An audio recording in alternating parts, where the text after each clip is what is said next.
تمام حمد و ثنا، تعریف و توصیف اللہ جل مجدہ الکریم کی ذات پاک کے لیے، جو خالق کائنات بھی ہے اور مالک شش جہات بھی۔ اللہ جل وعلا کی حمد و ثنا کے بعد حضور نبی اکرم، شفیع امم، رسول محتشم، نبی مکرم، اللہ کے پیارے، امت کے سہارے، رب کے محبوب، دانائے غیوب، مالک رقاب امم، فخر عرب و عجم، والی کون و مکان، سیاہ لا مکان، سید انس و جاں، سرور لالا رخاں، نیر تاباں، سر نشین مہوشاں، ماہ خوباں، شہنشاہ حسینہ، تتمہ دوراں، سر خیل زہرہ جمالاں، جلوائے صبح ازل، نور ذات لم یزل، باعث تکوین عالم، فخر آدم و بنی آدم، نیر بطحا، رازدار ما اوحا، شاہد ما طغا، صاحب علم نشرہ، معصوم آمنہ احمد مجتبیٰ، حضرت محمد مصطفیٰ صلی اللہ علیہ وسلم کے حضور ناز میں اپنی عقیدتوں، ارادتوں اور محبتوں کا خراج پیش کرنے کے بعد واجب الاحترام، ذوی الاحتشام، برادران اسلام، السلام علیکم ورحمۃ اللہ وبرکاتہ۔ جمعۃ الوداع کی بابرکت ساعتیں، یہ حسین لمحے آپ کو مبارک ہوں۔ اللہ تعالیٰ اس کی برکتیں ہم سب کو نصیب فرمائے۔ آج سورۃ الاعلیٰ پر کچھ باتیں آپ کے گوش گزار کرنا چاہوں گا۔ ارشاد فرمایا، بسم اللہ الرحمن الرحیم، سبح اسم ربک الاعلیٰ، اپنے رب کے نام کی پاکی بولیے جو سب سے اعلیٰ ہے۔ اس لفظ اعلیٰ سے اس سورت کا نام اعلیٰ رکھا گیا، اور یہ قرآن مجید کی وہ سورت ہے جو حضور علیہ السلام کو بہت زیادہ پسند تھی۔ آقا کریم تہجد کی نماز میں اس سورت کی تلاوت کرتے۔ جمعۃ المبارک کی 2 رکعتوں میں پہلی رکعت میں اس سورت کی تلاوت فرماتے، اور اپنی امت کو جو حضور نے آخری نماز پڑھائی اس کی پہلی رکعت میں بھی اسی سورت کی تلاوت فرمائی۔ اس سورت میں ہمیں اللہ تعالیٰ جل شانہ نے اپنی پاکی بولنے کا حکم دیا گیا۔ حضرت عقبہ بن عامر رضی اللہ تعالیٰ عنہ سے روایت ہے، اور یہ وہی عقبہ بن عامر ہیں جن کی پشت پہ حضور نے ہاتھ پھیرا تھا تو ان سے خوشبو آنے لگی تھی، اور پھر جس گھر میں وہ رہتے تھے اس گھر سے بھی خوشبو آتی تھی۔ مدینہ شریف میں آج بھی وہ گھر موجود ہے۔ اب وہ گھر کچا تو نہیں، پکا ہو گیا ہے، لیکن خوشبو متواتر آج بھی اس گھر سے آ رہی ہے۔ حضرت عقبہ بن عامر رضی اللہ تعالی عنہ روایت کرتے ہیں کہ ہم نماز کے اندر جب سجدہ کرتے تو یہ تسبیح پڑھتے، اللہم لک سجدت، اے اللہ ہم تیرے لیے سجدہ کیا۔ لیکن جب یہ صورت نازل ہوئی تو حضور نے ارشاد فرمایا، اجعلوہا فی سجودکم، اس کو اپنے سجدوں کی تسبیح بنا لو۔ تو یہ جو سبح اسم ربک الاعلیٰ ہے، اس سے یہ تسبیح ہے سبحان ربی الاعلیٰ۔ بلکہ حضرت عمر فاروق رضی اللہ تعالی عنہ جب اس سورت کی تلاوت کرتے تو بعد میں سبحان ربی الاعلیٰ ضرور پڑھتے۔ کسی نے کہا آپ اس کو اس سورت کا جز سمجھتے ہیں؟ کہا نہیں، جز نہیں سمجھتا۔ جس طرح سورہ فاتحہ میں آمین کہا جاتا ہے، میں اس میں سبحان ربی الاعلیٰ کہتا ہوں، اور میں خود نہیں کہتا، یہ مسنون ہے، حضور نے بھی کہا تھا۔ تو یہ سورت قرآن مجید کی وہ سورت ہے جو حضور کو بہت پسند تھی، تو میں نے آج کی اس نشست میں آپ کے لیے اس سورت کی تلاوت کی۔ اللہ تعالیٰ جل شانہ میری زبان پہ کلمۃ الحق جاری فرمائے۔ حکم ہوا سبح، پاکی بولیے، ہر کجی، کمی، نقص اور کمزوری کی اللہ سے نفی کیجیے، اس کی تنزیہ بیان کیجیے، ہر سو سے، ہر نقص سے۔ حضرت طلحہ سے روایت ہے اس کا مفہوم کہ تنزیہہ عن کل سوء، ہر نقص اور کمزوری سے اللہ کی پاکی، یہ سبحان کا مفہوم ہے۔ سبح، تسبیح بولیے، کس کی؟ اسم ربک، اپنے رب کے نام کی۔ الاعلی جو سب سے اعلیٰ ہے، بزرگ و برتر ہے۔ اور یہ تسبیح ہم سجدے میں بولتے ہیں جب ہماری حالت یہ ہوتی ہے کہ انتہائی ذلت کے مرتبے پہ ہوتے ہیں۔ انسان کا سب سے ذلت کا مرتبہ سجدہ ہے، سجدے سے بڑھ کر انسان کی تذلیل نہیں ہو سکتی، اقصی غایت التذلل، سب سے زیادہ، کیونکہ انسان کے اشرف اعضاء سر میں ہیں، سوچنے کی قوت دماغ سر میں، دیکھنے کی قوت آنکھیں سر میں، بولنے کی قوت زبان سر میں، سونگنے کی قوت ناک سر میں، اور سر اس کے در پہ، اور زبان پہ کیا ہے؟ سبحان ربی الاعلی، مالک دیکھ مجھ سے ذلیل کوئی نہیں، تجھ سے اعلیٰ کوئی نہیں۔ اگر سجدے کے مفہوم کو بندہ اچھی طرح سے سمجھ لے تو پھر سجدے سے سر اٹھا کر اکڑ اکڑ کے چل نہیں سکتا۔ اس نے یہ کہا تھا سبحان ربی الاعلی، مالک اعلیٰ تو ہے۔ اگر وہ نماز سے آگاہ ہو گیا ہوتا، سجدے کی روح سے آشنا ہو گیا ہوتا، سورہ معون کے اندر اللہ تعالیٰ نے ارشاد فرمایا سو خرابی ہے ان نمازیوں کے لیے جو اپنی نماز سے ہی آگاہ نہیں، انہیں پتہ ہی نہیں کہ ان کی نماز انہیں کیا سکھا رہی ہے، ان کی نماز انہیں کیا بتا رہی ہے، انہیں علم ہی نہیں ہے اس بات کا۔ تو یہ تسبیح ہے نماز کی، اس صورت سے فرمائے لے لو اور اپنے سجدوں میں اس کو تسبیح بنا لو۔ تو اپنے رب کی تسبیح بولیے جو سب سے اعلیٰ ہے، تو جو سب سے اعلیٰ ہے اس کا حق ہے کہ تم اس کی تسبیح بولو، لیکن صرف یہ نہیں کہ وہ سب سے اعلیٰ ہے، اللہ ذی خالقہ، اس نے تمہیں پیدا بھی کیا ہے، ماں نے بیٹے کو جنم دیا ہے اور اتنے حق ہیں کہ ساری زندگی بھی ان کی خدمت میں کمر بستہ رہے، ماں باپ کے حق بندہ ادا نہیں کر سکتا۔ ایک شخص نے اپنے کندھوں پہ اٹھا کے اپنی ماں کو طواف کعبہ کروایا، پھر حضور کی خدمت میں عرض پرداز ہوا، حضور میں نے کیا اپنی ماں کا حق ادا کر دیا؟ فرمایا تو اس کی ایک مسکراہٹ کا بدلہ بھی نہیں دے سکا۔ ماں جب ہنس کے بولتی ہے لگتا ہے جنت کی ساری کلیاں کھل اٹھی۔ اولاد پر اتنے حق ہیں ماں باپ کے کہ ساری زندگی بھی اولاد لگی رہے، حق ادا نہیں ہو سکتے۔ توجہ چاہوں گا، ماں کو اولاد کے اوپر اتنے حق کیوں ہیں؟ اس لیے کہ ماں نے اولاد کو جنم دیا، جس نے جنم دیا اس کو اتنے حق ہیں، جس نے خلق کیا اس کے کتنے حق ہیں، جس نے تخلیق کیا اس کے کتنے حق ہیں۔ تو کہا تم اس کو سجدہ کرو، کیوں؟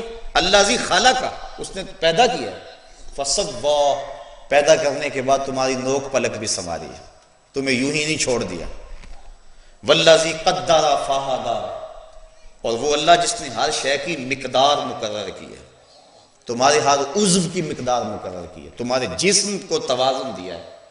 اگر دو ٹانگوں میں سے ایک ٹانگ تھوڑی سی چھوٹی کر دی جاتی تو تم چلنے میں کتنی دقت محسوس کرتے، تمہاری چال کتنی بے ڈھنگی ہوتی۔ تمہارے دو ہاتھوں میں سے ایک ہاتھ کا سائز کم کر دیا جاتا تو بتاؤ تم کیسے لگتے۔ تمہارے چہرے پہ دو چراغ رکھے اس نے آنکھوں کے، ایک آنکھ کو چھوٹا بنا دیا جاتا، ایک کو بھاری بنا دیا جاتا، تو بتاؤ تمہاری حالت کیا ہوتی، تمہارا چہرہ بگڑتا کہ نہ بگڑتا، تم منہ چھپاتے پھرتے کہ نہ چھپاتے پھرتے۔ تو اس نے تمہیں پیدا بھی کیا، تمہاری نوک پلک بھی سنواری، تمہیں حسن بھی دیا، اور تمہاری مقدار اور اندازہ رکھ کے تمہیں بنایا، اور تمہارے اعضاء کو اعتدال بخشا، تمہیں حسن دیا، فہدا، اور پھر تمہیں ہدایت کا نور بھی عطا فرمایا۔ سب کچھ ہوتا تمہارے پاس، چراغ ہدایت ہی نہ ہوتا۔ بندہ 6 فٹ کا جوان ہے بھی بڑا سونا، لیکن دماغ کام نہیں کر رہا، تو کس کام کا؟ اس نے تمہیں عقل کا چراغ دیا، تمہیں فطری اور جبلی ہدایت دی، یہاں سے مراد جبلی اور فطری ہدایت مراد ہے۔ جب بچہ پیدا ہوتا ہے تو اسے پتا ہوتا ہے کہ میرا دودھ کہاں ہے، وَهَدَيْنَاهُ النَّجْدَيْنِ، اللہ فرماتا ہم نے دونوں گھاٹیاں اس کو دکھا دی، پیدا ہوتے ہی ماں کی چھاتیوں کی طرف لپکتا ہے۔ یہ فطری اور جبلی ہدایت ہے جو ہم نے اس کو عطا فرمائی۔ ایک ہدایت ہے جو انبیاء کے ذریعے اللہ نے عطا فرمائی، وہ بھی ایک ہدایت کی صورت ہے، لیکن اس سے قبل بھی انسان کو پتا ہے اچھائی کیا ہے اور برائی کیا ہے، یہ میرے لیے اچھا ہے، یہ میرے لیے برا ہے۔ یہ کوئی نہ بھی بتائے، مذہب نہ بھی تلقین کرے، پھر بھی بندے کو پتا ہے کسی کو تھپڑ مارنا بری بات ہے، اچھا کام نہیں ہے، یہ کس کو نہیں پتا؟ دیوار رکھتے ہوئے ہمسائے کے 2 انچ دبا لے تو یہ اچھا کام نہیں ہے، نہ بھی کوئی بتائے، یہ پتا انسان کا ضمیر بتائے گا، یہ پتا انسان کو کہ کسی پہ ظلم کرنا، زیادتی کرنی اچھی بات نہیں ہے، تو یہ فطرت کے اندر رکھا گیا ہے۔ حضور علیہ السلام سے گناہ کے بارے میں پوچھا گیا نا، فرمایا ما حاک فی صدرک، جو تیرے سینے میں کھٹ کے، اور تو ڈرے کہ لوگ اس پہ مطلع نہ ہو جائیں، فرمایا وہ گناہ ہے۔ اور ایک اور روایت، حضرت وابصہ رضی اللہ تعالی عنہ ایک صحابی تھے، حضور کی مجلس لگی ہوئی ہے، وہ آ کے بیٹھ گئے۔ آداب مجلس بھی یہی ہیں کہ جہاں جگہ ملے وہاں بیٹھ جاؤ، لوگوں کی گردنیں پھلانگ کر آگے آنے سے روکا گیا ہے۔ صدر مجلس کو اختیار ہے، وہ کسی حکمت کے تحت کسی کو آگے بلانا چاہے تو وہ بلا سکتا ہے۔ جب حضور تشریف فرما ہوں پھر صدر مجلس اور کون ہو سکتا ہے؟ تو حضور جلوہ فراز تھے، حضرت وابصہ پیچھے آ کے بیٹھ گئے۔ حضور نے فرمایا ادنو یا وابصہ، وابصہ دور بیٹھ گئے ہو، قریب آ جاؤ۔ حضور نے قریب کیا۔ حضرت وابصہ کہتے ہیں میں اتنا قریب ہوا کہ میرے گھٹنے حضور کے گھٹنوں سے چھونے لگے، اس قدر مجھے حضور نے اپنے قریب کر لیا۔ تو جب میں اتنا قریب ہو گیا تو حضور نے فرمایا وابصہ کوئی سوال پوچھنے آئے ہو؟ میں نے عرض کیا حضور کوئی سوال پوچھنے آیا ہوں۔ کہا وابصہ جو تم پوچھنے آئے ہو تم پوچھو گے یا میں ہی بتا دوں کیا پوچھنے آئے ہو؟ ڈٹھے ورق قرآن دے پھول سارے، تیری شان جیا نہیں کوئی ہور ڈٹھا، تیری شان دا کرے مقابلہ جیڑا ان عاشقاں اصلی چور ڈٹھا۔ کوئی نور آکھے کوئی بشر آکھے، پیندہ رات دنے ایہو شور ڈٹھا، اللہ والیاں گل مکا دیتی تساں ہور ڈٹھا ساں ہور ڈٹھا۔ تم پتہ نہیں کس کی بات کرتے ہو۔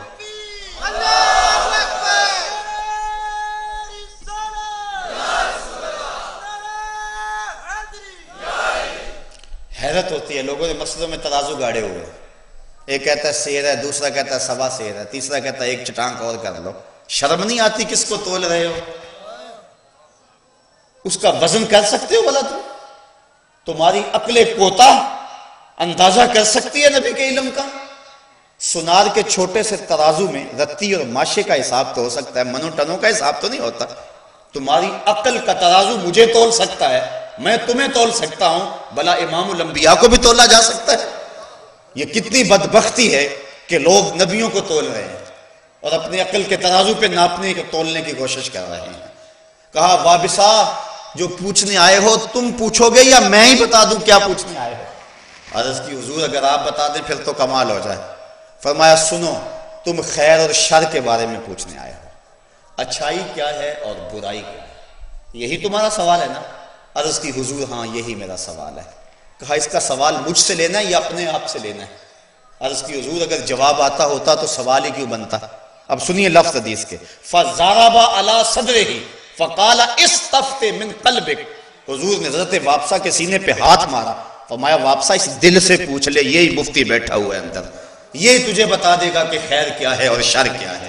تو انسان کے اندر سے ہی آواز آتی ہے کہ خیر کیا ہے اور شر کیا ہے۔ کوئی فتویٰ نہ بھی دینے والا ہو، یہ اندر کا مفتی فتویٰ دیتا ہے کہ یہ اچھائی ہے یہ برائی ہے۔ تو یہ وہ فطری اور جبلی ہدایت ہے جو اللہ تعالیٰ نے انسان کو ودیت کی ہوئی ہے، کوئی نہ بھی بتائے۔ بلکہ علماء نے لکھا کہ اللہ نے یہ تو ہدایت جانوروں کو بھی دی ہوئی ہے۔ اس کی مثال یہ جب مرغی کڑک بیٹھتی ہے نا، احتجاج کرتی ہے کہ میں اب انڈے نہیں دوں گی بلکہ انڈے لاؤ میرے نیچے رکھو، تو اس کو کہتے ہیں مرغی کڑک بیٹھ گئے، تو اس کے نیچے انڈے رکھے جاتے ہیں۔ اور آپ جانتے ہیں بالخصوص دیہاتوں کے رہنے والے کہ جو بطخ ہے وہ کڑک نہیں بیٹھتی، بطخ کے بچے حاصل کرنے کے لیے بھی انڈے مرغی کے نیچے رکھنے پڑتے ہیں۔ پھر مرغی 21 دن تک ان انڈوں پہ توجہ دیتی ہے، اپنے سینے کی حرارت پہنچاتی ہے۔ 21 دن کے بعد ان مردہ انڈوں میں زندگی آ جاتی ہے۔ یہاں رک کر کے ایک جملہ کہوں گا اور آپ کی توجہ بھرپور چاہوں گا۔ ایک مرغی مردہ انڈوں پہ اپنے سینے کی توجہ دے تو ان انڈوں میں جان آ جاتی ہے، اور اگر شیخ کامل اپنے مرید کے بیضۂ دل پہ توجہ دے تو وہاں آثار زندگی کیوں نمودار نہیں ہو سکتے، وہاں زندگی کیوں نہیں آ سکتی ہے؟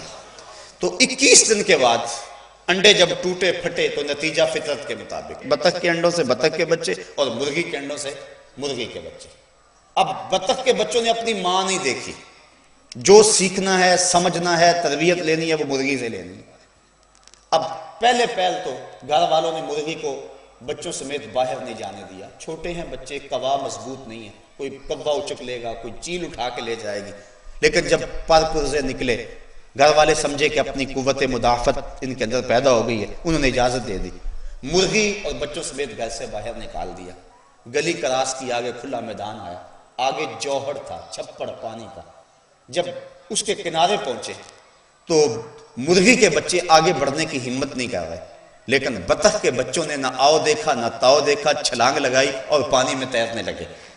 مرغی نے تو بتایا نہیں، کسی اور کو تیرتے دیکھا نہیں، جو کچھ سیکھا بطخ کے بچوں نے مرغی سے سیکھا، ماں اپنی کو ملے نہیں۔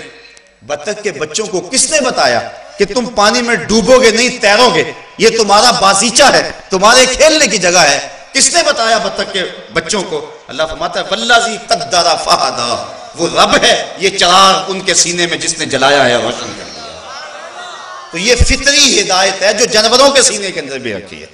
اس عنوان سے امام غازی نے بڑا کچھ لکھا ہے، اور بھی کئی مفسرین میں دیکھ رہا تھا لیکن وقت نہیں ہے، کہ اللہ تعالیٰ نے جانوروں کے اندر یہ ہدایت رکھی ہے، تو وہ فطری ہدایت بھی دی۔ پہلے پیدا کیا، پھر نوک پلک سنواری، پھر مقدار مقرر کی، پھر ہدایت کا چراغ رکھا۔ والذی اخرج المرعی، اور اس نے زمین کی کوک سے سبز چارہ نکالا۔ جب کسان بیج ڈال کر اوپر سے سہاگا چلا کے پانی دے دیتا ہے تو وہ زمین اتنی ٹھوس ہو جاتی ہے، اگر اس میں انگلی ڈالے تو انگلی آپ کے نیچے نہیں جائے گی، لیکن وہ نرم کمپل، اس کو ہاتھ لگائیں آپ کے ہاتھ کے مس کرنے سے مرجھا جائے، اتنی نرم اور گداز، لیکن وہ زمین کا سینہ چیر کر باہر کیسے آ گئی؟ کہا یہ خود نہیں آئی، کوئی اس کو نکالنے والا ہے۔ والذی اخرج المرعی، وہ اللہ ہے جس نے اس سبز چارے کو زمین کی کوک سے باہر نکالا۔ اور اس پر بھی رک کر بہت کچھ کہا جا سکتا ہے۔ گندگی کے ڈھیر پہ گلاب کا بیج ڈال دو، اور گندگی کے ڈھیر پہ اگنے والے گلاب کے پھول سے خوشبو آئے گی، بدبو نہیں آئے گی۔ گندگی کے ڈھیر پہ اگا ہے، خوشبو کس نے پیدا کی؟ کہا تمہارے رب نے پیدا کی۔ اللہ اکبر۔ والذی اخرج المرعی فجعلہ غثاء احوا، پھر اسی کو سبز اور سیاہ کر دیا، سیاہ اور خشک کر دیا۔ ایک تو مفسرین نے یہ معنی بیان کیا، اور ایک نے گہرا سبز کر دیا، یعنی جب سبزہ اگتا ہے اور بارش مناسب ہوتی ہے اور خوب اس کو پانی ملتا ہے تو پھر وہ اتنا سبز ہو جاتا ہے کہ سیاہی مائل ہو جاتا ہے، یعنی پہلے وہ سبز تھا پھر سیاہی مائل ہو گیا۔ اور دوسرا معنی اس کو خشک اور سیاہ کر دیا، یعنی اب وہ توڑی بن گیا، اب وہ بوسا بن گیا۔ وہ خشک توڑی تمہارے جانور کھاتے اور دودھ دیتے۔ تو یہ کون کر رہا ہے؟ یہ تمہارا رب ہے جو یہ سب کچھ کر رہا ہے۔ یہ سب کچھ بیان کرنے کے بعد اللہ تعالیٰ ارشاد فرماتا ہے سنقرئک فلا تنسیٰ، اے محبوب تیرا رب تجھے ایسا پڑھائے گا تم بھول نہیں سکو گے۔ جو زمین کی کوک سے سبزہ اگا سکتا ہے، جو بطخ کے بچے کے اندر شعور عقل رکھ سکتا ہے، جو انسان کو چراغ ہدایت دے سکتا ہے، تو کیا محبوب جو امام الانبیاء ہے، جو میرا محبوب ہے، کیا میں اس کو علم نہیں عطا کروں گا؟ سنقرئک فلا تنسیٰ، ایسا پڑھاؤں گا محبوب تم بھول نہیں پائے گے۔ سنقرئک، ایسا پڑھائیں گے، اس سے مراد قرآن مجید ہے، اور حضور کو قرآن مجید بغیر مشقت کے حفظ ہوا ہے۔ حافظ کو یاد کرنا پڑتا ہے، تکرار کرنا پڑتا ہے، لیکن بغیر محنت کے حضور علیہ السلام کو مشقت کے یاد ہو گئے۔ بلکہ جب قرآن نازل ہوتا حضور جلدی جلدی زبان کو حرکت دیتے۔ اللہ تعالیٰ منع فرما دیا لا تحرک بہ لسانک، محبوب کیوں جنبش کرتے ہو، زبان کو کیوں حرکت دیتے ہو، کیوں پریشانی اختیار کرتے ہو؟ جس رب نے دل میں اتارا ہے وہ زبان پہ بھی لے آیا۔ تو حضور علیہ السلام کو قرآن کے حفظ میں مشقت نہیں اٹھانا پڑی، یہ اللہ تعالیٰ نے محبوب کے سینے میں القاء کر دیا۔ اور صرف قرآن ہی نہیں، یہ بات بھی ذہن میں رکھیں، کچھ لوگ یہاں رک جاتے ہیں اور آگے نہیں بڑھتے۔ نسائی شریف کی روایت اٹھائیے، حضور نے فرمایا انما اوتیت القرآن ومثلہ معہ، جتنا علم قرآن میں ہے مجھے اتنا علم اور بھی عطا فرمایا گیا۔ تو یہ حضور کے سینے کی وسعت ہے۔ اللہ فرماتا سنقرئک فلا تنسیٰ، ایسا پڑھائیں گے کہ آپ کبھی بھول نہیں پائیں گے، الا ما شاء اللہ، ہاں اگر اللہ چاہے تو۔ علماء تفسیر لکھتے ہیں یہ استثناء واقعی نہیں ہوا، اللہ نے چاہا ہی نہیں کہ جو محبوب پڑھ چکے وہ بھول جائیں، جو پڑھا دیا سو پڑھا دیا۔ انہ یعلم الجہر وما یخفی، بے شک جو تم ظاہر کرتے ہو اور جو مخفی ہے، جاہر اور مخفی جو کچھ ہے وہ جانتا ہے۔ یہ اللہ کی شان یہ ہے کہ اس کی نظر سے کوئی شے پوشیدہ نہیں۔ انہ، بے شک وہ اللہ، یعلم الجہر، جو لوگ ظاہر کرتے ہیں اسے بھی دیکھتا ہے، وما یخفی، اور جو مخفی کرتے ہیں وہ بھی دیکھتا ہے، جو تم کھلے میدانوں میں کرتے ہو وہ بھی دیکھتا ہے، جو ہوٹلوں کے بند کمروں میں کرتے ہو وہ بھی دیکھتا ہے۔ جو تم گھر کی چار دیواری میں کرتے ہو وہ بھی دیکھتا ہے، جو میلوں ٹھیلوں میں کرتے ہو وہ بھی دیکھتا ہے، جو تم خلوت اور تنہائی میں کرتے ہو وہ بھی دیکھتا ہے، اور جو تم جلوت اور مجلس میں کرتے ہو وہ بھی دیکھتا ہے، جو تمہارا خیال بھٹکتا ہے وہ بھی دیکھتا ہے، اور جو تمہاری نظر بہکتی ہے وہ بھی دیکھتا ہے۔ اِنَّهُ يَعْلَمُ الْجَهْرَ وَمَا يَخْفَى، مت سمجھو کہ تمہارا رب ہمیں دیکھ نہیں رہا۔ اور یہ یقین اور یہ عقیدہ اگر جم جائے اور دل کی تہوں میں اتر جائے تو گناہ کرنا مشکل کیا ناممکن ہو جاتا ہے۔ ساتوں دروازے بند ہیں، بت کے اوپر بھی موٹا کپڑا ڈال کر زلیخا بولی ہے تا لک، یوسف اب آ جاؤ نا، اب تو کوئی نہیں دیکھ رہا۔ تو یہی عقیدہ تھا جس نے روشنی دی۔ قال معاذ اللہ، کہا اللہ کی پناہ چاہتا ہوں، تو موٹا کپڑا ڈال کر بت سے چھپ گئی اور دروازے بند کر کے لوگوں سے چھپ گئی، میرا خدا تو ساتویں کوٹھڑی میں بھی دیکھ رہا ہے۔ پھر اتنی روشنی برسی، اتنے اجالے اترے کہ گناہ کا تصور بھی محال ہو گیا۔ تو یہ یقین کہ میرا مالک مجھے دیکھ رہا ہے انسان کے لیے گناہ کو مشکل نہیں ناممکن بنا دیتا ہے۔ تو یہ عقیدہ ہے ہمارا کہ اللہ جل شانہ دیکھ رہا ہے، کوئی لمحہ ایسا نہیں ہے۔ رمضان میں ہمیں چند لمحوں کے لیے یہ بہت بڑی دولت امٹ کے آ جاتی ہے ہمارے سینے میں، کڑکتی دھوپ میں، برستی ہوئی گرمی میں، زبان کانٹا ہے، حلق خشک ہے، ٹھنڈا پانی دستیاب ہے، کوئی دیکھنے والا بھی نہیں ہے، لیکن ایک گھونٹ بھی حلق سے نیچے نہیں اتارتے، وضو کرتے غسل کرتے بھی احتیاط کرتے ہیں کوئی قطرہ نیچے نہ اتر جائے۔ کیوں؟ ہمارا اللہ ہمیں دیکھ رہا ہے۔ یہ یقین ہوتا ہے نا، پانی نہیں پیتے اللہ دیکھ رہا ہے، اچھا پانی نہیں پیتے کھانا نہیں کھاتے اللہ دیکھ رہا ہے، لیکن دکان پہ بیٹھ کے جب ڈنڈی مارتے ہیں اللہ اس وقت نہیں دیکھتا؟ جب رشوت لیتے ہیں اللہ اس وقت نہیں دیکھتا؟ جب خیال بھٹکتا ہے، سوچیں بہکتی ہیں، نظر بھٹکتی ہے، تو کیا اللہ اس وقت نہیں دیکھتا؟ اور وہ کیا صرف رمضان میں دیکھتا ہے، غیر رمضان میں نہیں دیکھتا؟ وہ تو ہر لمحہ دیکھ رہا ہے۔ اِنَّهُ يَعْلَمُ الْجَهْرَ وَمَا يَخْفَى، وہ تو جہر کو بھی جانتا ہے، پوشیدہ کو بھی جانتا ہے۔ اس کی نظر کی تیزی کا عالم یہ ہے، أَرَى زَبِيبَ النَّمْلَةِ السَّوْدَاء، سنو اپنے رب کی نظر کی نگاہوں کی تیزی۔ کالی رات کے اندھیرے میں، کالے پتھروں میں، پہاڑی سلسلے میں، پہاڑوں کی جڑوں میں ایک گہری غار ہے، اس غار میں آگے ایک سوراخ ہے، اس سوراخ کے اندر چیونٹی چلتی ہے، اس چیونٹی کے پاؤں سے اس سوراخ کے اندر ایک ننھی سی لکیر بنتی ہے جس کو تم کسی دوربین سے بھی نہیں دیکھ سکتے، کسی خوردبین سے بھی نہیں دیکھ سکتے۔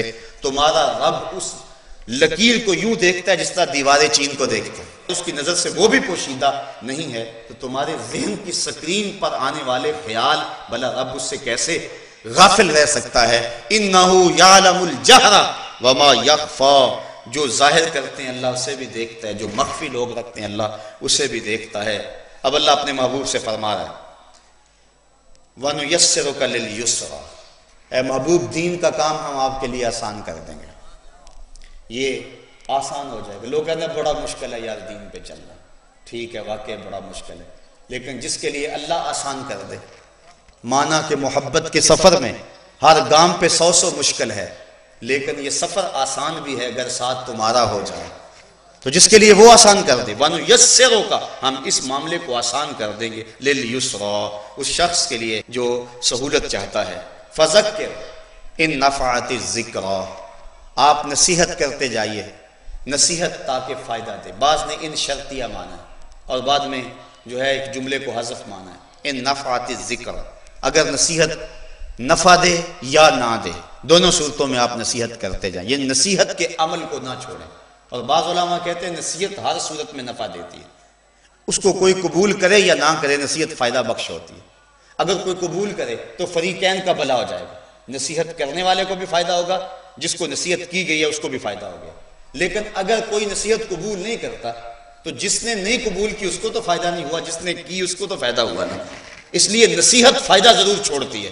اور دوسری بات یہ ہے کہ اتنا جو ہے وہ جلد بازی کی ضرورت نہیں ہوتی ہے، پتھر پہ روز قطرہ گرتا رہے تو ایک دن پتھر میں بھی سوراخ ہوتا ہے۔ تو کہا محبوب تم نصیحت کے عمل کو جاری رکھو، اللہ ان سب کے دل پھیر دے گا اور یہ ایمان کی بہاروں سے مالا مال ہو جائیں گے۔ فذکر، آپ نصیحت کرتے چلے جائیں، ان نفعت الذکر، بعض نے اس کو ان شرطیہ مانا اور آگے کوئی حذف نہیں جو ہے وہ مانا، اور یہ صورت ہے مکی، تو وہ کہتے ہیں اس کا معنی ہے محبوب ان کو نصیحت کریں اگر یہ نصیحت قبول کریں، اور اگر یہ نصیحت قبول نہیں کرتے چھوڑ دیں ان کو، مدینے والے تیری راہیں تک رہیں۔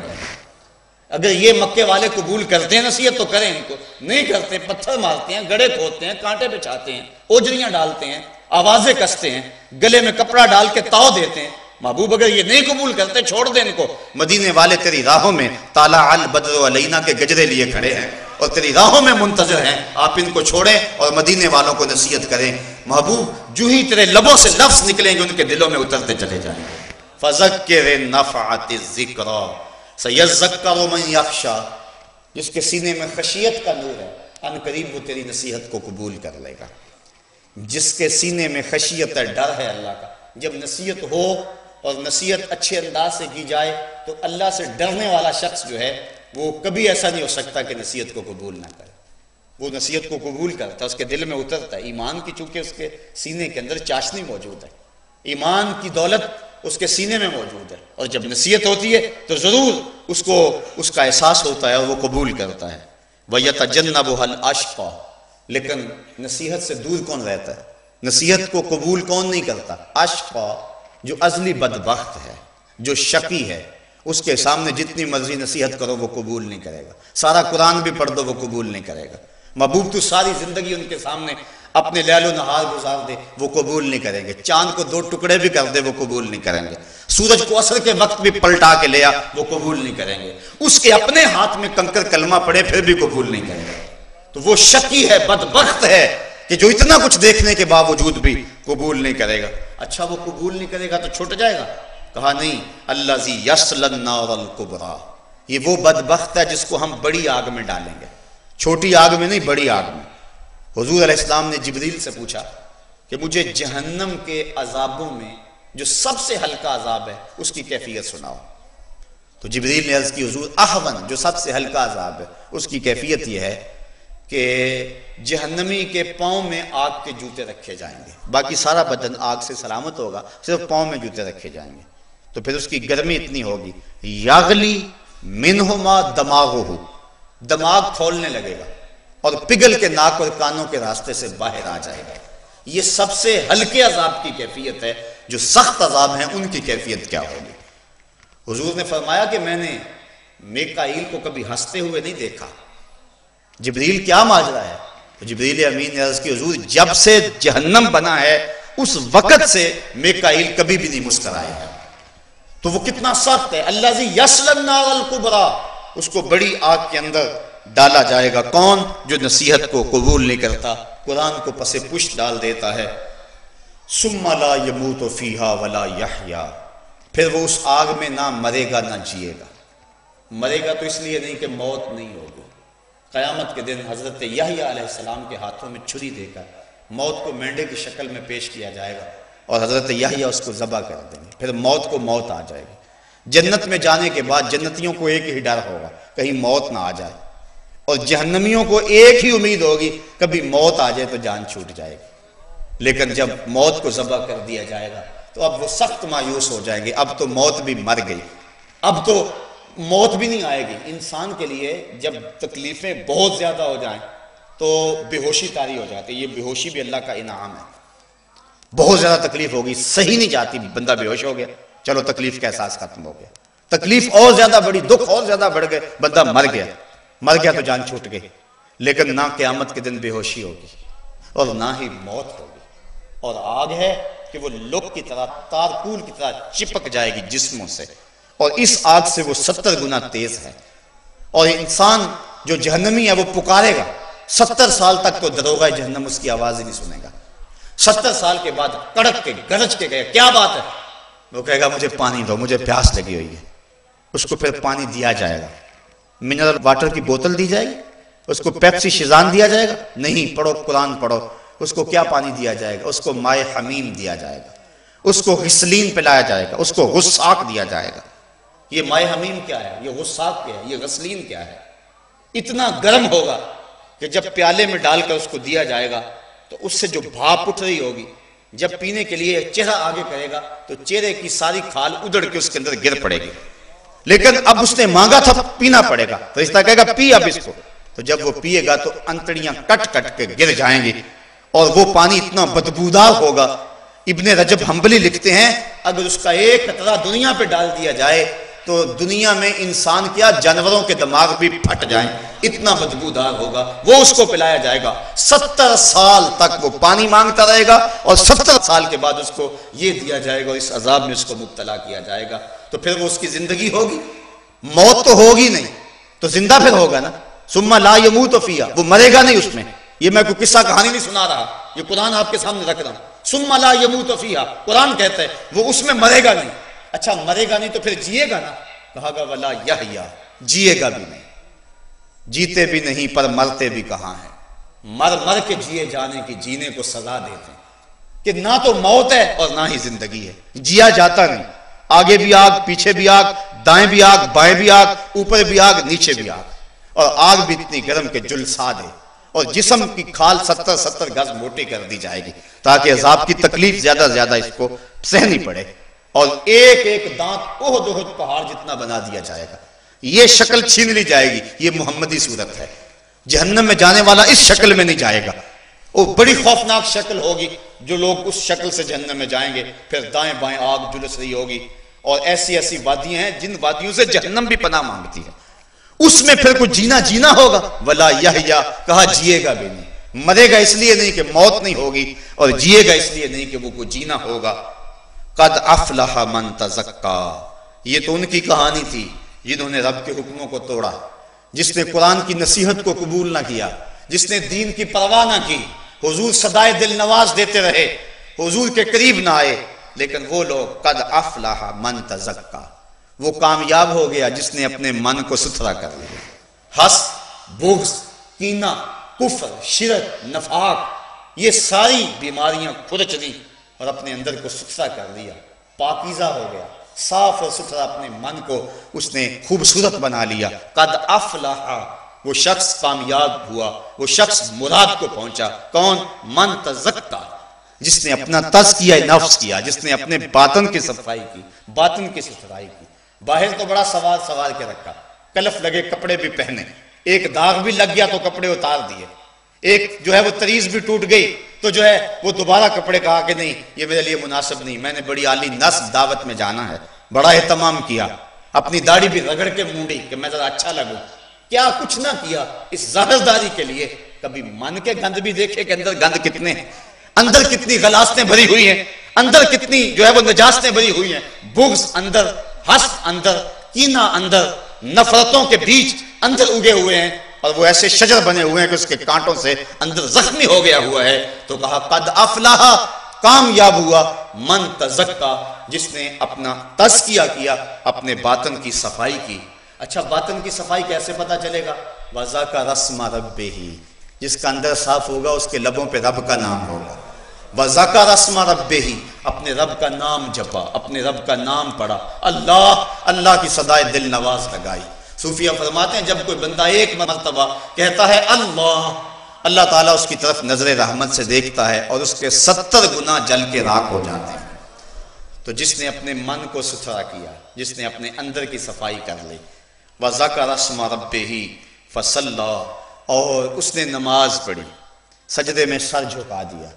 جو اس کا بندہ ہوگا وہ تکبر اور غرور میں نہیں پھرے گا، وہ اپنی پیشانی کو اس کے حضور جھکائے گا، وہ کہتا ہے اس نے مجھے پیدا کیا، اس نے مجھے تخلیق کیا، اس نے مجھے عزت دی، اس نے مجھے جوانی دی، اس نے مجھے صحت دی، اس نے ہواؤں کے مشکیزے میرے نتنوں کے قریب رکھ دیے، اس نے وافر پانی مجھے دی، آسمان کی چھت تان دی، زمین کا فرش بچھا دیا، کتنا کچھ میرے مالک نے مجھے عطا کیا، تو کیسے ہو سکتا ہے کہ میں اس کے حضور سجدہ بھی نہ کروں، اس کے حضور اپنی پیشانی کو بھی نہ رکھوں؟ اس شخص سے بدبخت اور کون ہو سکتا ہے کہ جو اپنے رب کو بھی نہیں پوچھتا؟ یارو صبح کے وقت جب صدا آتی ہے نا اللہ اکبر کی، تو چڑیاں بھی جاگ اٹھتی ہیں، گھونسلوں سے پرندے بھی نکلتے ہیں اور وہ بھی اللہ پکار رہے ہوتے ہیں۔ کتنا بدبخت ہے وہ شخص کہ چڑیاں تو اللہ کر رہی ہیں اور وہ اشرف المخلوقات ہونے کے باوجود لمبی تان کے سویا ہوا ہے۔ اٹھو اور اپنی زندگی کو گناہوں سے پاک کر کے اپنی پیشانیوں کو سجدوں کی آبرو دو۔ وہ پیشانی جو اللہ کے حضور جھکتی ہے کل قیامت کے دن چمکتی ہوگی، اس کے نور اور اس کے اجالوں سے پورے محشر کے اندر روشنی ہو رہی ہوگی۔ تو کہا قد افلح من تزکا، پاک وہ ہوا کہ جس نے اپنے نفس کا تزکیہ کیا، وذکر اسم ربہ، اور اپنے رب کا نام جپا۔ حضور فرماتے ہیں ذاکر اللہ فی الغافلین کشجرۃ الخضراء فی وسط الحشیم، غافلوں میں اللہ کا ذکر کرنے والا ایسا ہے جس طرح سوکھی سڑی گھاس کے اندر کوئی شجر سایہ دار ہوتا ہے، جو پوزیشن وہاں اس درخت کی ہے ذکر کرنے والے کی کیفیت اس انداز سے ہے، فصلا اور نماز پڑھی، اللہ کے حضور سجدہ ریز ہو گیا۔ حضرت سلمان فارسی رضی اللہ تعالی عنہ اور حضرت ابو عثمان رضی اللہ تعالی عنہ یہ دونوں سفر پہ جا رہے تھے، راستے کے اندر ایک درخت آیا جس کی شاخیں لٹک رہی تھی، خزاں کا موسم تھا، پتے زرد ہو گئے تھے۔ حضرت سلمان نے ایک شاخ کو پکڑا اور جھٹکا دیا، جتنے بھی پتے تھے وہ گر گئے اور شاخ برہنہ ہو گئے۔ حضرت ابو عثمان سے مخاطب ہو کر کہا حضرت سلمان نے، عثمان تو نے مجھے پوچھا نہیں کہ میں نے اس شاخ کو جنبش کیوں دی ہے؟ انہوں نے کہا حضرت آپ بتا دیں کہ آپ نے اس کو جنبش کیوں دی؟ کہا سنو، میں ایک دن حضور کے ساتھ جا رہا تھا، سفر میں تھا، ایسے ہی ایک درخت آیا، اس کی شاخ جھکی ہوئی تھی، پتے لٹک رہے تھے، زرد ہو گئے تھے، حضور نے پکڑا جھٹکا دیا، میں منظر کو دیکھ کے معزوز ہوتا رہا۔ حضور نے فرمایا اے سلمان تو نے مجھے پوچھا نہیں کہ میں نے ایسا کیوں کیا؟ میں نے بھی یوں ہی عرض کی حضور آپ ارشاد کر دیں آپ نے ایسا کیوں کیا؟ تو حضور نے فرمایا سلمان جس طرح میں نے شاخ کو جھٹکا دیا اور کوئی پتا باقی نہیں رہا، جب بندہ نماز کے لیے کھڑا ہو جاتا ہے کوئی گناہ باقی نہیں رہتا۔ وَذَكَرَ اسْمَ رَبِّهِ فَصَلَّى، اپنے رب کا نام اس نے جپا اور نماز پڑھی۔ بل تؤثرون الحیات الدنیا، کہا تم تو دنیا کی زندگی کو ترجیح دیتے ہو، یہ انسان کی کمزوری بیان فرمائے، دنیا کی زندگی کو ترجیح دیتے ہو۔ حضور فرمایا مجھے اس بات کا کوئی ڈر نہیں ہے کہ میرے بعد تم شرک کرو گے، یہ بخاری شریف کی روایت ہے، پتہ نہیں لوگوں کو کیوں فکر ہے کہ امت مشرک ہوگی۔ حضور فرماتے ہیں لست اخاف ان تشرکوا من بعدی، مجھے کوئی ڈر نہیں ہے کہ میرے بعد تم شرک کرو گے، میری امت شرک پہ جمع نہیں ہو سکتی، مجھے اس بات کا ڈر ہے کہ میرے بعد تم دنیا دار بن جاؤ گے۔ اور آج ہماری کانوں تک بلکہ سر تک دنیا ہو گئی، ہماری زندگی کا مقصد ہی دنیا ہو گیا، کماؤ جمع کرو، عجیب چکر دوڑ لگی ہوئی ہے، صبح ہوتی ہے شام ہوتی ہے۔ وہ کیا کہا تھا اکبر الہ آبادی نے، کیا بتائیں احباب کیا کارنامائیاں کر گئے، بی اے کیا، نوکر ہوئے، پینشن ملی اور مر گئے۔ کیا زندگی کا یہ مقصد ہے؟ صرف اچھا مکان بنا لینا یہ مقصد حیات ہے؟ یہ تو ایک بجڑا بھی کر لیتا ہے۔ بہت ساری دولت جمع کر لینا یہ تو چیونٹی بھی کرتی ہے، صبح بل سے باہر نکلتی ہے، دوپہر تک شام تک خود بھی کھاتی ہے، بچوں کو بھی کھلاتی ہے اور برسات کے لیے جمع بھی کرتی ہے۔ یہ اشرف المخلوقات ہے، اس کا یہ وظیفہ تو نہیں تھا، یہ تو اللہ نے ذمہ لیا ہوا ہے، تو یہ اللہ کا کرم ہے، جس طرح موت تلاش کرتی ہے رزق بھی تلاش کر لیتا ہے۔ یہ تو مل کے رہنا اس نے، صرف اس نے تھوڑا سا آسرا کرنا ہے، اس نے تھوڑی سی محنت کر دی، باقی مقدور مل کے رہے گا۔ انسان کی زندگی کا مقصد یہ نہیں ہے، مقصد کچھ اور ہے، یہاں رہ کر اپنے رب کا قرب پائے، اس کی پیشانی سجدوں سے آشنا ہو، مالک کے لیے اس کا دل دھڑکے، یہ ہے اس کا مقصد۔ اور جو اس دنیا کے اندر یہ مقصد حاصل نہ کر پایا، آؤ قرآن پڑھیے، اللہ تعالیٰ فرمایا من کان فی ہذہ اعمی فہو فی الآخرۃ اعمی، جو اس دنیا میں اندھا رہا کل قیامت کے دن بھی اندھا اٹھایا جائے گا۔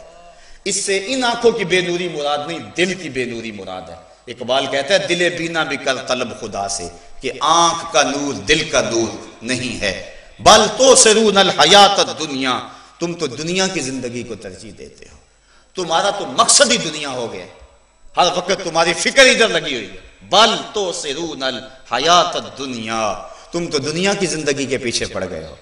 والآخرۃ خیر وابقی، آخرت بہتر بھی ہے اور دائمی بھی ہے۔ اس کا یہ مطلب ہی نہیں ہے کہ دنیا نہیں کمانی چاہیے، یہ بات ذہن میں رکھیں۔ اسلام ہمیں یہ تعلیم دیتا ہے کہ دنیا بھی ٹھیک ہو آخرت بھی بہتر ہو۔ ایک صحابی حاضر ہوئے سخت کمزور، حضور نے فرمایا شاید تو نے اللہ سے کوئی دعا مانگی ہے؟ عرض کی ہاں حضور میں نے اللہ سے دعا مانگی ہے کہ جو دکھ تکلیفیں میرے مقدر کی آخرت میں ہیں وہ آخرت میں نہ آئیں، دنیا پہ ہی آ جائیں، تاکہ میرے آخرت کا معاملہ صاف ہو جائے۔ تو حضور علیہ السلام نے اس کی اس بات پر خوشی کا اظہار نہیں فرمایا۔ حضور نے فرمایا تم نے یہ کیوں کہا کہ جو دکھ جو تکلیفیں آخرت میں آنی ہیں وہ دنیا پہ آ جائیں؟ تو نے یہ کیوں نہیں کہا ربنا آتنا فی الدنیا حسنۃ وفی الآخرۃ حسنہ، اے اللہ مجھے دنیا میں بھی بہتریاں دے دے آخرت میں بہتری دے۔ تو مومن دونوں جہانوں کی بہتری چاہتا ہے، لیکن کبھی دنیا اور دین دونوں مقابل آ جائیں، حالات ایسے بن جائیں کہ ایک کو اختیار کیا جا سکتا ہے تو مومن کی ترجیح دین ہوتا ہے، لیکن جو دین کو واز دیتا ہے دنیا کے پیچھے وہ سخت خسارے کا سودا کرتا ہے۔ یہ تھوڑی سی زندگی ہے، کیا حیثیت اس زندگی کی؟ حشر کا ایک دن 50,000 سال کا ہوگا، توجہ چاہوں گا، حشر کا ایک دن 50,000 سال کا ہوگا. یہ ساری دنیا 50-60 سال کی ہے اور وہ ایک دن 50,000 سال کا ہوگا. ذرا اندازہ تو کریں اس دنیا کی حیثیت کیا ہے.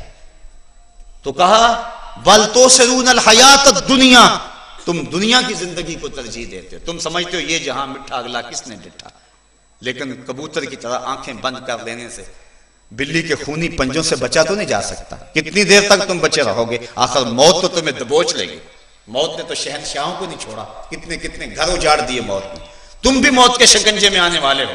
مت سمجھو کہ جو ہے وہ ہمیں کچھ نہیں ہوگا. نہیں، ایسا ہرگز نہیں ہے.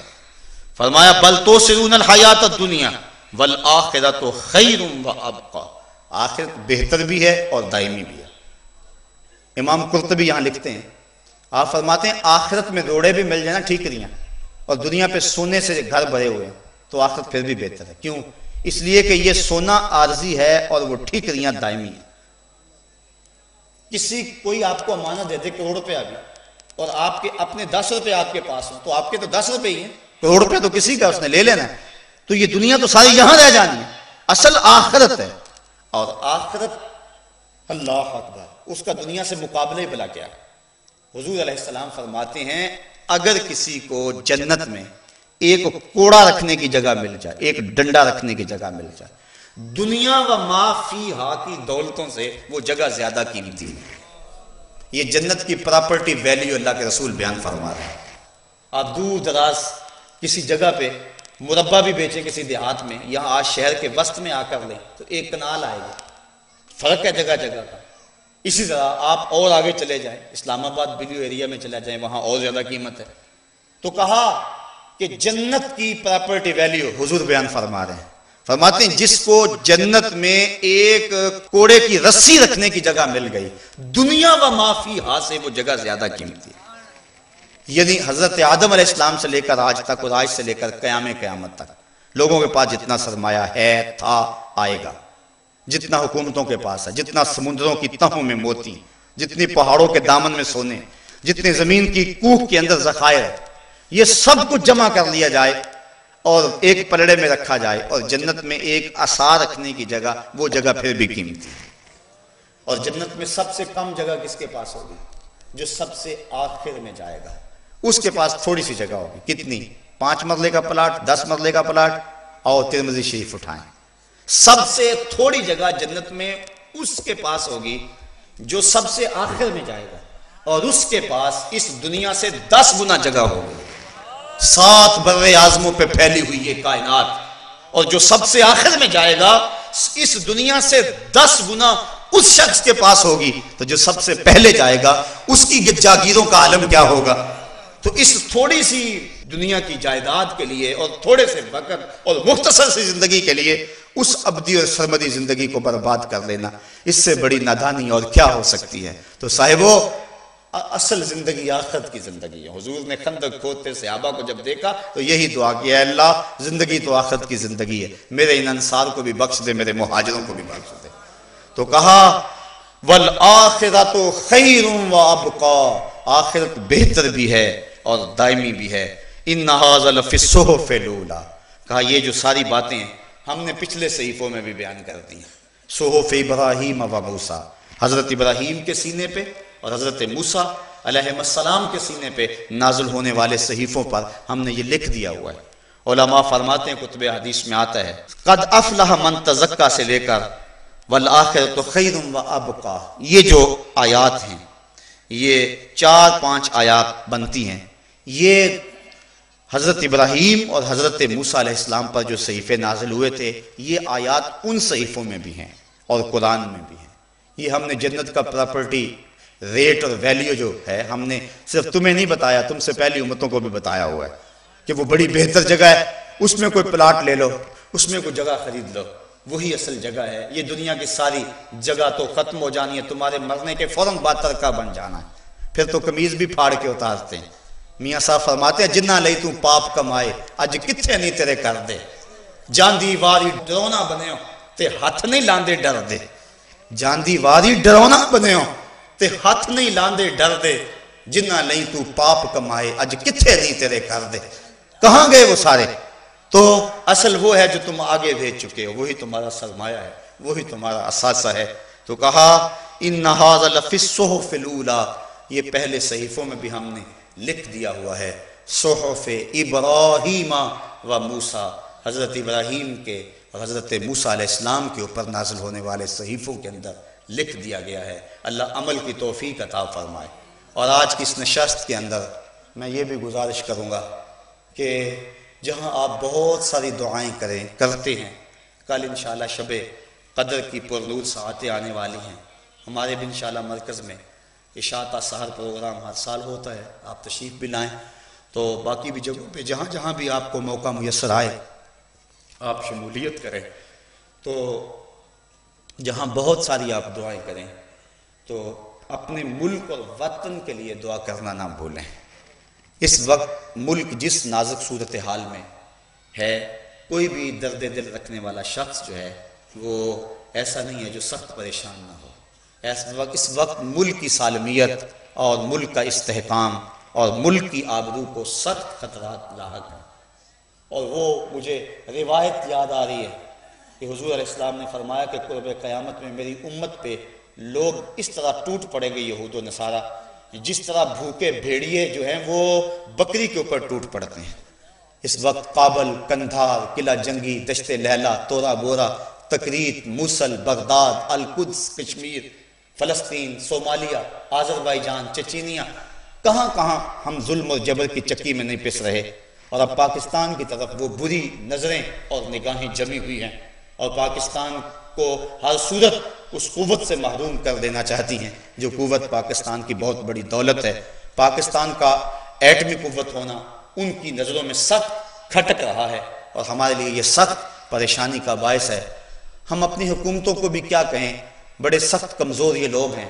ہم نے خود ہی منتخب کیا تھا، سب کچھ ہوا، لیکن کوئی امید کی راہ، کوئی کرن نظر نہیں آ رہی۔ بلکہ میں نے تو چند دن قبل کہا تھا کہ ہم نے پھولوں کی آرزو کی تھی، آنکھوں میں موتیا اتر آیا۔ اس وقت جو صورتحال ہے، ہماری حکومت بڑا زوردار بیان دیتی ہے تو یہ دیتی ہے ہم پاکستان پہ کسی کو حملہ نہیں کرنے دیں گے، کسی کو اجازت نہیں دیں گے۔ اور میاں تم سے اجازت مانگتا کون ہے؟ وہ تو روز حملہ کر رہے ہیں، تم کہتے ہیں ہم اجازت نہیں دیں گے۔ وہ روز 4 میزائل داغ رہے ہیں پاکستان میں، اور پاکستان کی فضائی حدود کی خلاف ورزی ہو رہی ہے، تم کہتے ہو ہم اجازت نہیں دیں گے۔ ہاں، اس موقع پہ میں پاک افواج کو سلام پیش کرتا ہوں، بالخصوص جو ہے وہ جنرل کیانی جو ہے، اس کا کردار کچھ نکھر کے سامنے آ رہا ہے۔ دعا کریں اللہ اس کی حفاظت فرمائے۔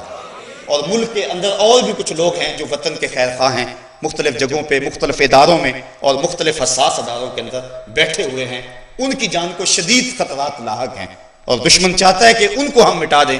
اللہ کرے ان لوگوں کو اللہ اپنی رحمتوں کا حصار دے دے، اور ان کو زندگی اور صحت عطا فرمائے، اور ہماری افواج کو قوت دے، اور اپنے اس اصل مقصد کی طرف جو اس پاک فوج کا مقصد ہے اس کی طرف لوٹے، اور جبر و ظلم کی آنکھوں میں آنکھیں ڈال کر کے بات کرے۔ اللہ میرے وطن کی بہاریں سلامت رکھے۔ ہزاروں ماؤں نے اپنی ممتا بری گودیاں اس سبز حلالی پرچم پہ نچھاور کرتی تھی۔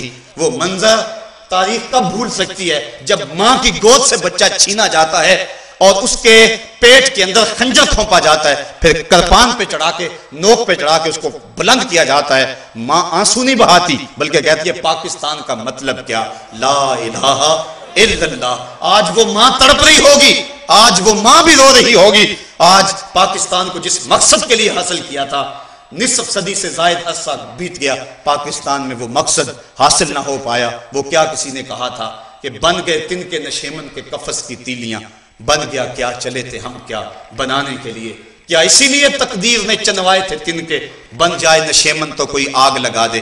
آج میرے ملک کو جن بحرانوں اور جن پریشانیوں کا سامنا ہے، ساری قوم اللہ سے گڑ گڑا کے دعا مانگے، رو کے عرض کرے میرے مالک میرے وطن کی آبرو کی حفاظت فرما، اس ملک کی سالمیت کی حفاظت فرما۔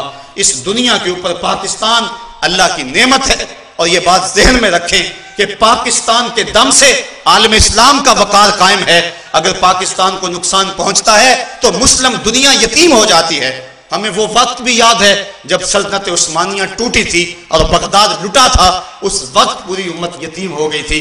خدا نہ خواستہ اگر پاکستان کو جو ہے وہ کچھ ہو جائے تو پھر پوری دنیا کی مسلم امہ بالکل یتیم ہو جاتی ہے۔ آپ عرب عجم سارے حالات جانتے ہیں، پاکستان کی بقا سے عالم اسلام کی بقا مشروط ہے۔ اللہ اس وطن کی حفاظت فرمائے، اور میرے وطن میں دہشت گردی کی جو آگ سلگ رہی ہے اللہ تعالیٰ جل شانہ اس کو ٹھنڈا کر دے، اور اس وطن کی گلیوں میں امن کی بہاریں نصیب فرمائے۔ اور یہ بھی دعا مانگے اپنی دعاؤں کے ساتھ، میرے مالک میرے مولا اس وطن میں نظام محمد کا سویرا طلوع فرما دے، اس گلیوں کے اندر حضور کے نظام کی بہاریں آ جائے، یہی ہمارا مقصود ہے۔ اسی لیے وطن حاصل کیا گیا تھا، اسی لیے تاریخ کی سب سے بڑی ہجرت ہوئی تھی، اسی لیے ماں نے اپنی گودیاں نچھاور کر دی تھی، اسی لیے قربانیاں ہوئی تھی۔ اللہ وطن کی حفاظت فرمائے۔ میں آپ لوگوں کا شکر گزار ہوں جو بستی بستی سے چل کر اس مرکز مصطفیٰ کو رونق دینے کے لیے اور پیغام حق سننے کے لیے، میری باتوں میں نہ تو کوئی لطیفہ ہے، نہ کان پہ ہاتھ رکھ کے میں کوئی طرز لگا سکتا ہوں، نہ کوئی ایسے جملے ہیں، ایسے نکتے ہیں جس سے آپ لوٹ پوٹ ہو جائیں، لیکن اس کے باوجود آپ میری درد مندی والی باتیں سننے کے لیے کشاں کشاں چلے آئے۔ میری دعا آپ کے لیے یہ ہے، مالک جو کہا اس کو دلوں میں اتار دے اور ہمیں عمل والی زندگی نصیب ہو جائے۔ صاحبو تھوڑی سی دنیا ہے، تھوڑی سی زندگی ہے، ہم موت کے قریب ہو رہے ہیں۔ امام راضی کہتے ہیں ایک شخص پھٹے پہ رکھ کے برف بیچ رہا تھا اور کہتا تھا ارحموا من یذوب راس مالہ، اور میرے اوپر رحم کرو، مجھ سے برف لے لو۔ اگر تم نے برف نہ لی تو برف تو کسی گاہک کا انتظار نہیں کرے گی، برف تو پگھل جائے گی، میں نے کمائی کیا کرنی ہے، جو پیسے لگائے ہیں وہ بھی لٹ جائیں گے، میرے پہ رحم کرو، مجھ سے برف لے لو۔ کہا یہ جب سنا تو سمجھ آ گیا ان الانسان لفی خسر کا مفہوم کیا ہے۔ ہم بھی اپنی زندگی کی برف سانسوں کی صورت میں پگھلا رہے ہیں، اگر جلدی جلدی سانسوں کے بدلے میں کوئی نیکی کما لیتے ہیں تو یہ زندگی کام آ گئی، ورنہ زندگی برباد ہو رہی ہے، لمحہ لمحہ موت کے قریب ہو رہے ہیں۔ گنتی جب الٹی شروع ہو جائے تو کام جلدی زیرو پر پہنچ جاتا ہے۔ ہم سمجھتے ہیں ہم بڑے ہو رہے ہیں، ہم موم بتیاں سلگا رہے ہیں کہ اتنے سال کے ہو گئے ہیں، اور میاں اتنے چراغ تو بجھ گئے ہیں زندگی کے تمہارے، تم کس ناز پہ ہو، کس ورتے پہ ہو اور کس خوشی میں مبتلا ہو۔ آؤ اپنی زندگی کو نیکیوں کا حسن دو، زندگی وہ جو اللہ اور اس کے رسول کی یاد میں گزری، سانس وہ جو ذکر الہی کے ساتھ نکلا، اور زندگی کی وہی گھڑیاں وہی ساتیں امر ہو جاتی ہیں جو اس کے ذکر اس کے دین پر عمل کرتے ہوئے گزری۔ اللہ اپنی رحمت اور کرم نوازیاں نصیب فرمائے۔